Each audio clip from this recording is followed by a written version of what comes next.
صوبائی حکومتوں نے وسائل پر قابض ہو کر مقامی حکومتوں کے نظام کو ناکارہ بنا دیا ہے۔ مقامی حکومتیں ہی جمہوریت کی نرسری اور عوام کے بنیادی مسائل حل کرنے کا مؤثر ترین ذریعہ ہیں۔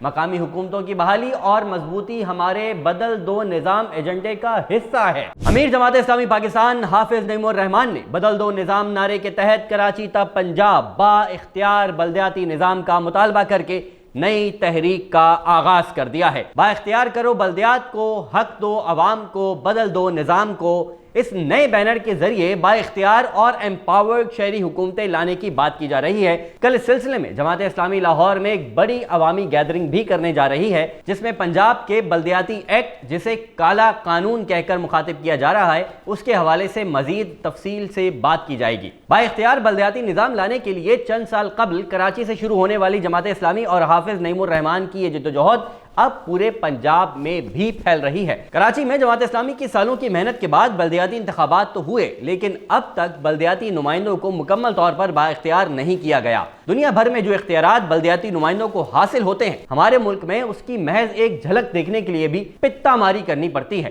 کراچی میں ہی دیکھ لیجئے، گلی محلوں میں گٹر پر ڈھکن لگانے اور کچرا اٹھانے تک کے اختیارات اور وسائل یوسیز اور ٹاؤنز کے عوامی نمائندوں کی بجائے ڈائریکٹ صوبائی حکومت یا میئر کراچی کے پاس ہیں۔ 18ویں ترمیم کے بعد صوبے خود تو خوب مالدار اور با اختیار ہو گئے، لیکن ان اختیارات کو نیچے علاقوں اور محلوں کے بلدیاتی نمائندوں کو دینے میں شدید تکلیف ہوتی ہے۔ صوبائی حکومتیں خود تو NFC ایوارڈ کے ذریعے سے وفاق سے کھربوں روپے صوبے میں ڈیولپمنٹ ہم خود کروائیں گے اپنے حساب سے کے نام پر لے لیتی ہیں، لیکن وہ ڈیولپمنٹ تو ہوتی نہیں، الٹا جو PFC ایوارڈ کے ذریعے سے منتخب نمائندوں کو اختیارات منتقل کرنے ہوتے ہیں، وہ بھی اب صرف کتابی باتیں ہی رہ گئی ہیں۔ پنجاب میں بھی کہانی کچھ مختلف نہیں ہے۔ صوبائی حکومت نے سارا کنٹرول اور وسائل اپنے ہاتھوں میں رکھے ہوئے ہیں، اور بڑی کوشش کے بعد اب جب بلدیاتی انتخابات کروانے پر وہ راضی ہوئے بھی ہیں، تو پھر ایک نیا گیم کھیل رہے ہیں، غیر جماعتی انتخابات کا گیم، یعنی کنٹرول الیکشن ہونے کے بعد بھی حکمراں پارٹی کے پاس ہی رہے گا،